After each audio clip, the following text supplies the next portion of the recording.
Pardon the interruption, but I'm Pablo Torre, and Mike and Tony have the day off, so I am fortunate to co-host with a great friend. I'm Mina Kimes, and great seems like a little bit of a stretch, no? Oh, come on. What word would you use? What word if not great? A friend, I think, would fit perfectly. Friend? Just a straight up, not even an adjective. Well, I guess it's technically an adjective. But you went to my wedding. I went to your wedding. Come on. Welcome to PTI. In today's episode, boys and girls, the Cowboys have big shoes to fill. The Lakers trade for Patrick Beverley. And Chet Holmgren is out for the season. But let's start with tonight's preseason finale for the Packers and the Chiefs. Because, Mina, Aaron Rodgers is not going to play. We know that. Patrick Mahomes, meanwhile, is listed as we'll see by Chiefs coach Andy Reid. Receiver Sammy Watkins played with Mahomes for 3 seasons and is now with Rodgers. Randall Cobb, fellow Packer, asked him to choose between the two, and Watkins said, quote, "I think Pat is incredibly good, but A-Rod is on a whole different level," end quote. And so there is some spice there, Mina. Is that what you really see, though? No, not at all. I mean, don't get me wrong. You can make a case for Aaron Rodgers over Patrick Mahomes, especially last season. You could argue perhaps that he has been better in structure on certain throws, but the notion that he is on another level is just flat out wrong, especially coming from a wide receiver in Sammy Watkins, who played with the Chiefs during a period in which Patrick Mahomes was clearly the best quarterback in the NFL. And Pablo, as I regard these comments, as well as the strange shots taken by former Chiefs wide receiver Tyreek Hill, who also said this offseason that Tua Tagovailoa, perhaps more outrageously, was more accurate than Patrick Mahomes. I can't help but wonder if that clarity during that time, the fact that we essentially made Patrick Mahomes out to be football Jesus, might have created some heresy. I mean, I hate to boil this down to haters gonna hate, but this does feel like professional jealousy, no? Well, I love the psychotherapy there. I love the idea that they've been holding in a refutation of like, look, you guys have overrated him. Us receivers also did a bunch of the work too. Respect what we bring to the table. I love that. But I also want to take the other side of the therapist couch here and point out that Sammy Watkins and Tyreek Hill, for that matter, right?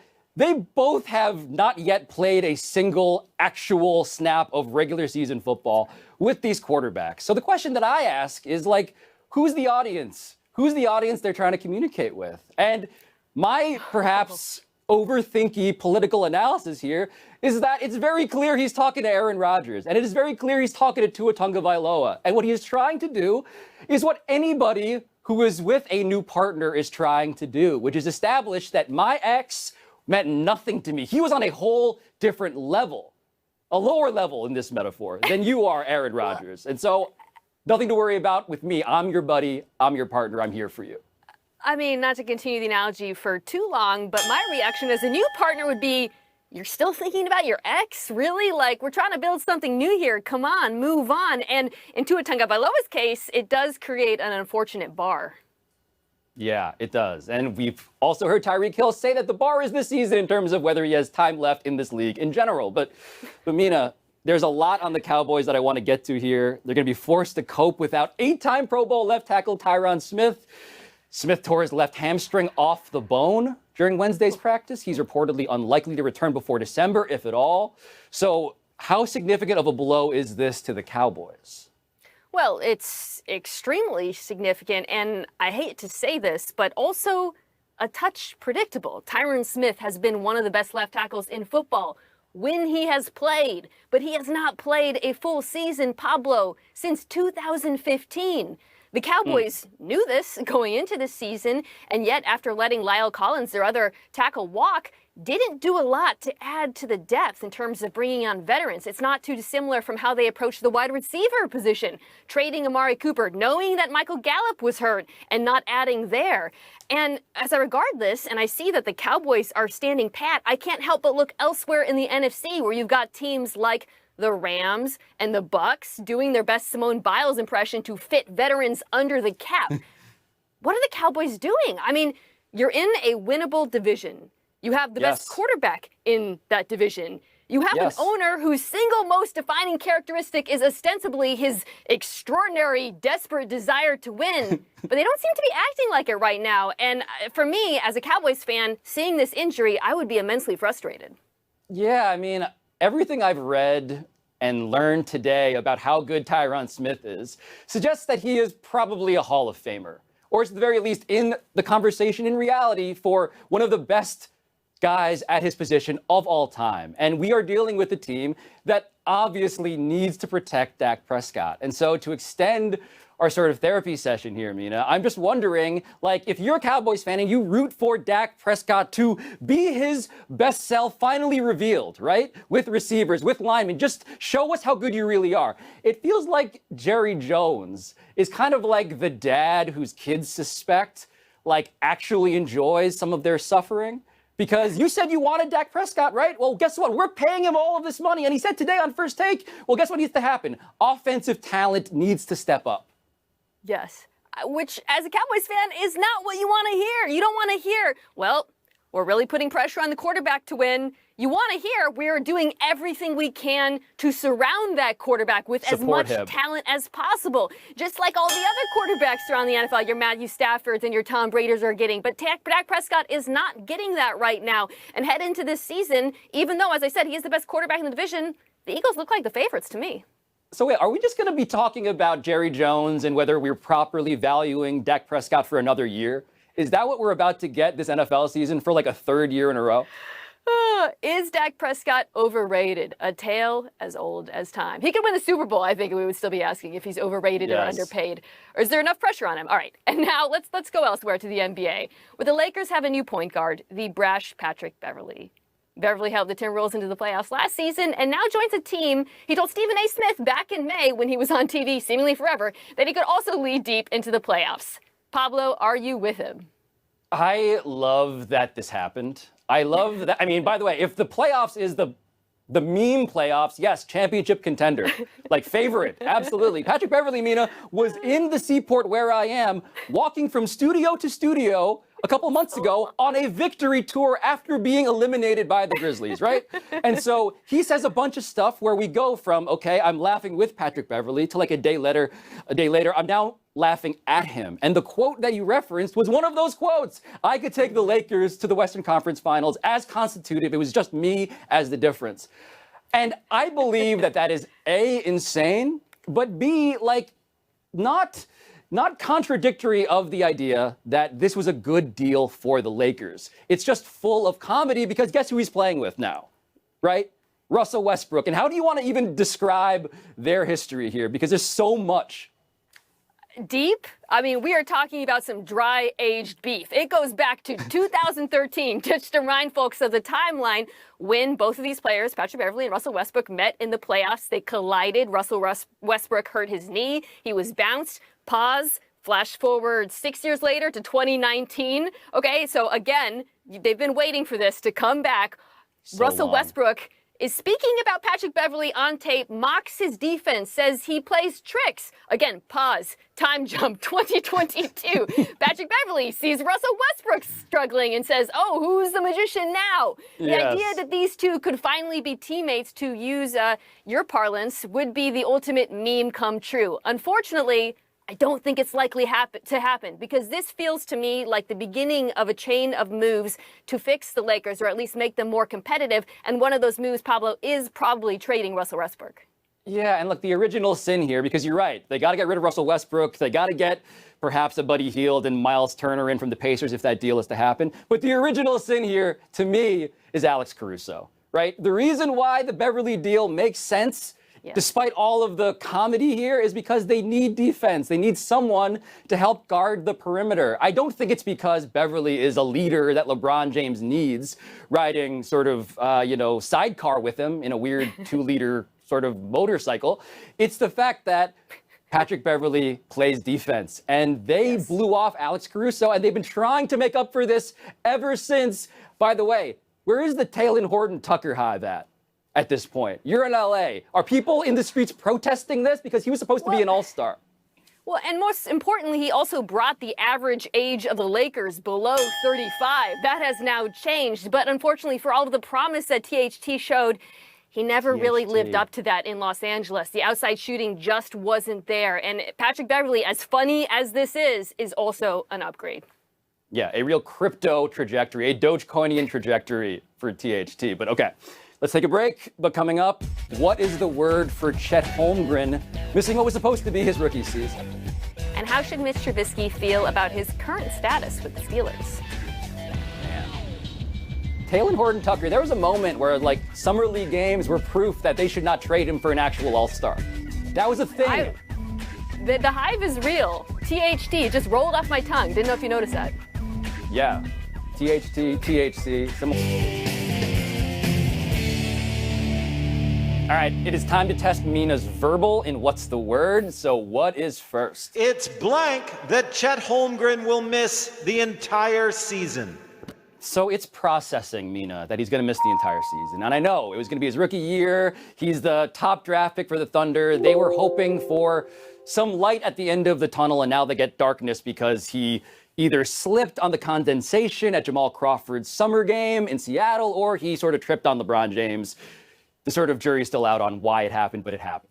But it's processing simply because there is a player, there is a #1 overall pick that is all but assured to be the next great superstar. And stop shaking your head at me, because Victor Wembanyama out of France is a guy that teams are racing to the bottom for. And if this were to prevent Chet Holmgren's health, were to prevent them from getting him, I think they would have regretted it in a different way. So there's a silver lining to the darkness, is all I'm saying.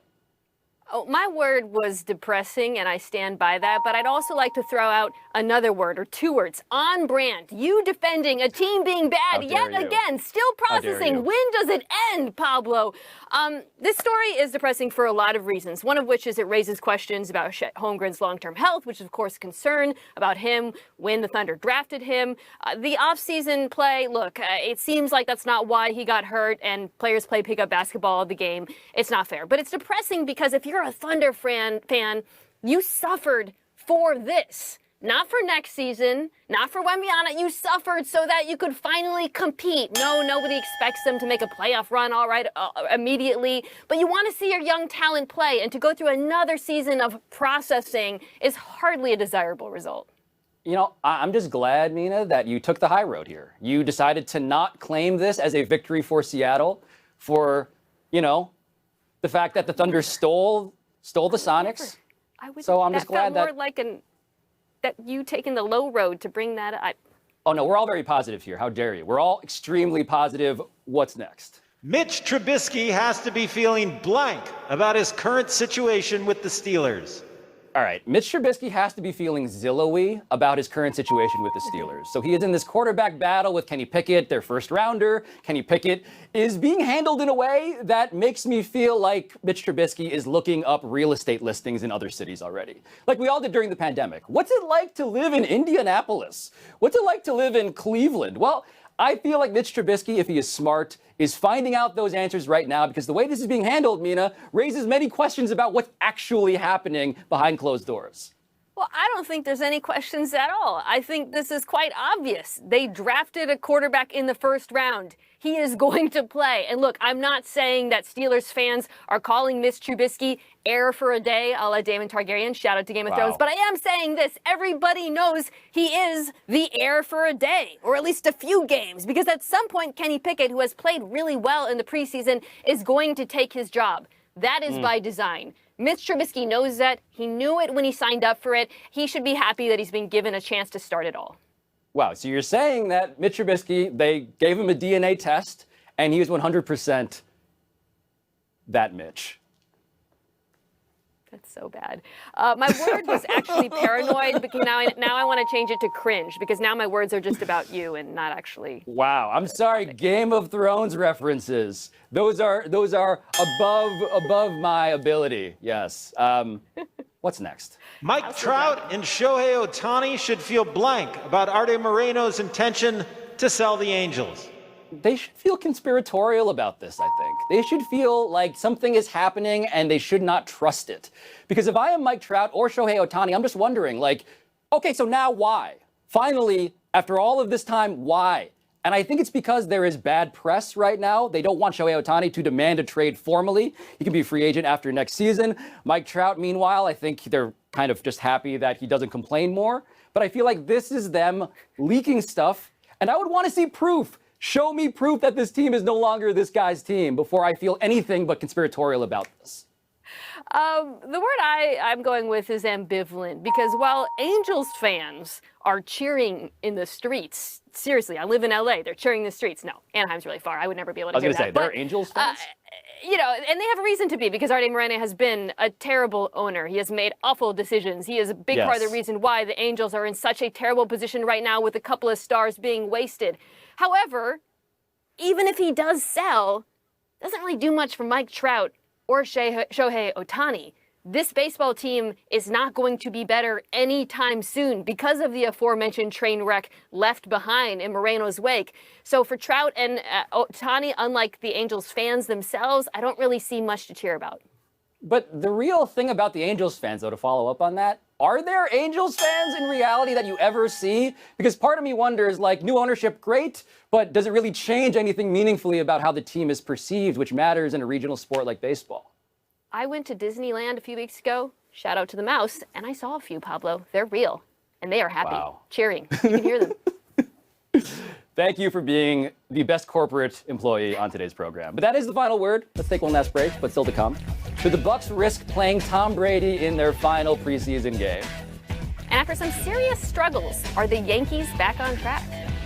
Did you go on the Star Wars ride, though? Of course. I can't believe you started this with an SAT joke. On the planet. We're trying to break stereotypes. And so do the Rams. So far this summer, he's looked fantastic. He gives them this big body threat in the red zone that they've been lacking. And most importantly, he gets to play with Matthew Stafford. Pablo, if you look up the list of quarterbacks that Allen Robinson has played with up till this point, it's happy indeed. I would make a Mitch Trubisky joke, but you made fun of me for the last one I made, so I'm just going to move on. A not-so-happy anniversary, Tony Romo. On this day 6 years ago, Romo injured his back on the third play of a preseason game against the Seahawks, his real team, incidentally, and in stepped Dak Prescott, and the rest is history. Romo retired after that season as the Cowboys' all-time leader in passing yards and touchdowns, but his second career, Nina, is where it's ended up working out pretty well. He is widely considered the NFL's top game analyst, and he makes a reported $17 million per season from CBS Sports, which all explains why you're analyzing those preseason games in that sort of blue polo shirt that reminds me of Best Buy. Yeah, I may close to that. And look, this is not a happy memory for Romo, but I gotta think this season in the booth, making as much as he is making, you alluded to, watching Dak Prescott behind the aforementioned injured offensive line, gotta feel pretty good to be out of harm's way and making, NFL money yet again. Yeah, can I do my Tony Romo impression for you real quick? Try it. Jim? That's all I got. Happy trails to Shaquem Griffin and J.C. Tretter. Both players have announced their retirements from the NFL. Griffin played 3 seasons with the Seahawks alongside his twin brother Shaquille, but never latched onto a second team. And Shaquem, you may recall, was the first one-handed player drafted into the NFL. And he wrote in the Players Tribune that the NFL was always Plan B. And now it's time for Plan A, which his father stressed to him was to go to college, get an education, and do something that would make a positive impact in the world. Meanwhile, J.C. Tretter retired a few months after the Browns released him. But you may remember this. The center started every game but one for Cleveland over 5 seasons, playing through multiple knee injuries. And he wrote that he looks forward to doubling down on his work as the president of the Players Union. So starting with Shaquem Griffin, he's already made such a positive impact in this world. I can't even tell you what it was like to see all the kids who were inspired by him when he did play in the NFL. A very cool career. J.C. Tretter's retirement, a little bit more confusing, Pablo, because recently he still played at a pretty high level. He also plays a position that would seem to be at premium at a moment when teams like San Francisco, Tampa Bay are dealing with some question marks, which does raise the question that he himself brought up. Is it a possibility that his position heading the Union has made it harder for him to get a job? Well, also at a premium right now is time. We are running out of show. Let's get to the big finish. Bucs coach Todd Bowles indicated that Tom Brady will play in the Bucs' final preseason game on Saturday night against the Colts. Your thoughts? He really needs the practice. No, I do wonder if this maybe is because he's missed camp. Maybe he actually does need some practice, more so than usual. All right, players will be allowed to be coached from the stands at the U.S. Open. Okay by you? Okay by me, but God help Nick Kyrgios' family and all of the people in his box for now new reasons. But the Connecticut Sun eliminated the Dallas Wings and will now face the Chicago Sky. You excited? Of course I am. This is a revenge game. The Sky, of course, bounced the Sun last time from the tournament. All right, the Yankees have won 3 straight and face the A's tonight. Are they back on track? 27 rings, bro. They are back on track. Last one, Rex Ryan will compete in the amazing race. Are you intrigued? Disappointed that he's not competing with his brother, Rob Ryan, but hopeful that they start off on the right foot. Yes, glad they're dipping a toe into that water. We're out of time. Thank you for watching. I'm Pablo Torre. Please check out ESPN Daily. It's a podcast wherever you get the good podcasts. And I'm Mina Kimes. You can get the PTI podcast on the ESPN app or Apple Podcasts. And now, here's SportsCenter.